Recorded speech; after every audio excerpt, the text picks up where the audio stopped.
Halo semuanya, pada kesempatan kali ini kita akan membahas mengenai fear of missing out atau yang sering dikenal dengan FOMO. Fenomena ini sering dikaitkan dengan intensitas penggunaan media sosial yang tinggi. Studi yang dilakukan oleh Junawan dan Laugu pada tahun 2020 mengatakan bahwa Indonesia berada di posisi ketiga setelah Cina dalam hal penggunaan internet, di mana mayoritas penggunanya adalah remaja. Penggunaan internet yang baik adalah yang mampu mengatur waktu penggunaan, menjaga privasi, dan kritis terhadap informasi yang mereka terima, agar dampak negatif dari penggunaan internet dapat diminimalisir. Semakin meningkatnya penggunaan internet di kalangan remaja yang menimbulkan banyak fenomena baru, salah satunya adalah fear of missing out atau FOMO. Dalam penelitiannya, Clarin menyebutkan bahwa fenomena FOMO merupakan sebuah kondisi di mana seseorang berpotensi atau tengah mengalami kecemasan, ketakutan, dan kekhawatiran apabila tidak ikut serta dalam merasakan momen atau pengalaman yang terutama dianggap penting oleh lingkungan sosial di sekitarnya. Royal Society of Public Health, yang merupakan lembaga yang bergerak dalam bidang kesehatan bagi masyarakat, melakukan suatu penelitian pada periode Mei hingga Juni 2017 menunjukkan bahwa 40% pengguna media sosial mengalami FOMO. Survei dari Australian Psychology Society, yang merupakan sebuah organisasi profesional di bidang psikologi di Australia, juga mengungkapkan bahwa remaja lebih rentan mengalami fenomena FOMO dengan prevalensi mencapai 50%, yang berarti 2 kali lipat dibandingkan dengan prevalensi FOMO pada orang dewasa. Damar Juniarto yang menggiati media sosial berpendapat bahwa lebih dari 65% generasi milenial di Indonesia terpapar FOMO.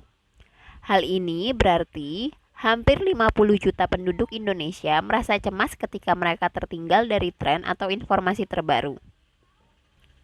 Fear of missing out atau FOMO adalah istilah unik yang diperkenalkan pada tahun 2004, kemudian secara luas digunakan sejak tahun 2010 untuk menggambarkan fenomena yang diamati di situs jejaring sosial. Istilah ini akhirnya masuk ke dalam kamus Oxford pada tahun 2013. Pada tahun 2013, psikolog Inggris menguraikan dan mendefinisikannya sebagai kekhawatiran yang menyebar luas bahwa orang lain mungkin memiliki pengalaman yang bermanfaat yang tidak dialami oleh individu. FOMO dicirikan oleh keinginan untuk terus terhubung dengan apa yang dilakukan orang lain.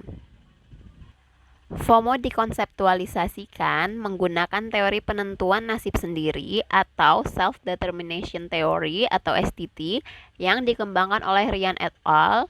Dan diterapkan oleh Przybylski et al. Untuk memahami apa yang mendorong FOMO. Dalam Self-Determination Theory, keterkaitan sosial dapat mendorong motivasi intrinsik yang pada gilirannya dapat mendorong kesehatan mental yang positif. Przybylski et al. Menerapkan SDT atau Self-Determination Theory pada FOMO, mengusulkan bahwa FOMO adalah keadaan emosi negatif yang diakibatkan oleh kebutuhan keterkaitan sosial yang tidak terpenuhi. Konseptualisasi bahwa FOMO melibatkan afek negatif dari kebutuhan sosial yang tidak terpenuhi mirip dengan teori tentang efek emosional negatif dari pengucilan sosial. Selain dari Self-Determination Theory, FOMO juga bisa dikonseptualisasikan dengan keterkaitannya dengan tingkat love and belonging yang ada di hierarki Maslow. FOMO paling erat kaitannya dengan love and belonging karena rasa takut ini terutama bersumber dari hasrat bawaan untuk merasa terhubung dan diterima secara sosial, yang dianggap sebagai kebutuhan dasar manusia dalam hierarki tersebut. Pada dasarnya, rasa takut untuk dikucilkan dari pengalaman-pengalaman mengasihkan sosial yang terjadi di sekitar orang lain memicu perasaan tidak diterima. Aspek inti dari FOMO adalah kecemasan karena tidak menjadi bagian dari suatu kelompok sosial atau kehilangan pengalaman bersama yang selaras secara langsung dengan kebutuhan love and belongings dalam hierarki Maslow. Platform seperti Facebook dan Instagram dapat memperburuk FOMO dengan terus-menerus menampilkan kehidupan orang lain yang nampaknya sempurna, yang selanjutnya menekankan perlunya penerimaan dan kepemilikan sosial. Saat mengalami FOMO, individu mungkin merasa terpaksa terlibat dalam aktivitas atau membuat keputusan untuk mempertahankan status sosial yang mereka rasakan, yang pada akhirnya seringkali mengarah pada perilaku impulsif. FOMO adalah fenomena psikologis yang relatif baru.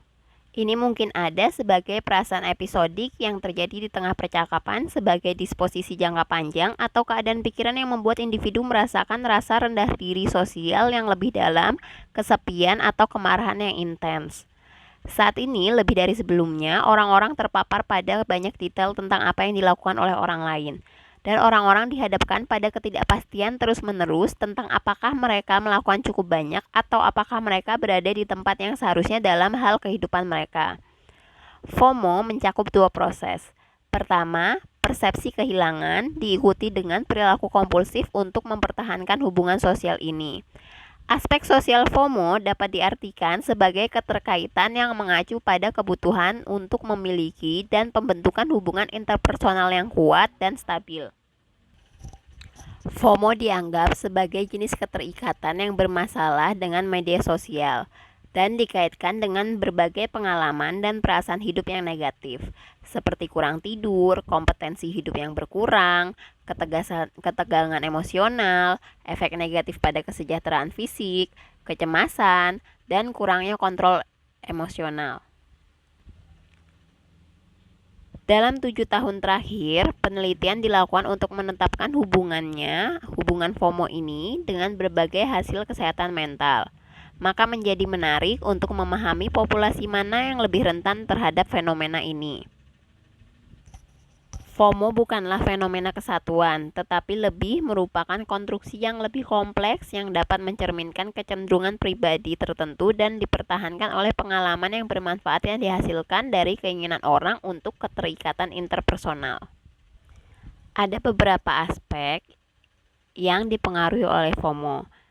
Yang pertama, kita bisa melihat FOMO dan hubungannya dengan fungsi sosial. Meskipun interaksi instan yang dilakukan dengan teman sebaya dipenuhi melalui media sosial, nyatanya remaja merasa lebih kesepian dan lebih terputus dari sebelumnya. FOMO dapat memperburuk perasaan kesepian yang sudah ada sebelumnya setelah terlibat dalam media sosial secara ekstensif. Dikatakan bahwa saluran komunikasi dengan isyarat nonverbal yang lebih sedikit dapat mengakibatkan lebih sedikit kehangatan dan kedekatan di antara mereka yang berinteraksi dengan cara verbal, menghindari komunikasi yang bermakna dan pragmatis. Hal ini dapat mengakibatkan salah tafsir dan kesalahpahaman yang mengarah pada ketidakpuasan emosional lebih lanjut dan perasaan kesepian. Dipercayai bahwa waktu yang dihabiskan di situs jejaring sosial mengaktifkan amigdala dan jalur ketakutan, membuat remaja rentan terhadap perasaan kesepian dan keterputusan sosial.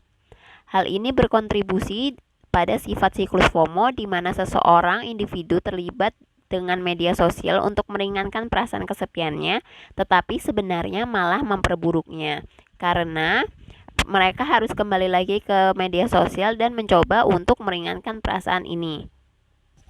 Aspek yang kedua adalah FOMO dan produktivitas. FOMO terkait erat dengan penggunaan media sosial dan memiliki efek negatif pada kinerja akademis. Lebih lanjut lagi, perpindahan tugas yang cepat berhubungan dengan pembelajaran yang buruk. Telah ditetapkan bahwa orang yang melakukan banyak tugas membuat lebih banyak kesalahan dan membutuhkan waktu lebih lama untuk menyelesaikan tugasnya. Selain itu, penggunaan media sosial yang berlebihan telah dikaitkan dengan penurunan kinerja dan aktivitas akademis. Aspek menarik lainnya bisa dilihat hubungan antara FOMO dan neurodevelopmental disorder. Saat ini, tidak banyak penelitian yang menghubungkan pasien yang memiliki gangguan hiperaktif defisit perhatian atau ADHD dengan FOMO.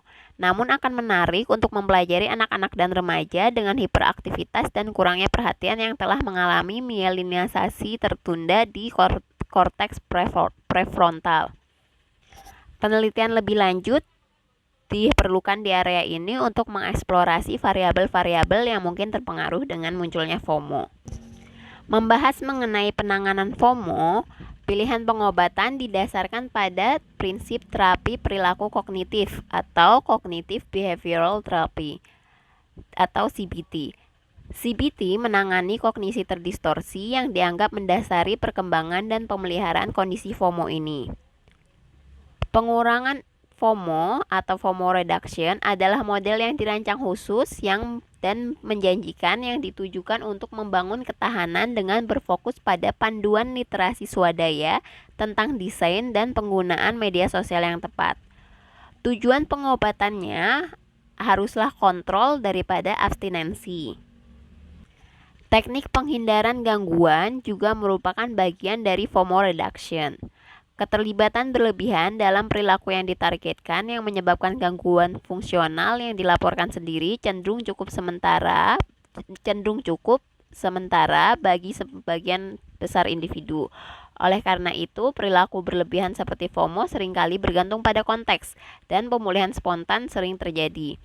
Individu juga ditawarkan strategi dan peluang alternatif untuk terhubung dengan orang lain tanpa merasa kehilangan sesuatu.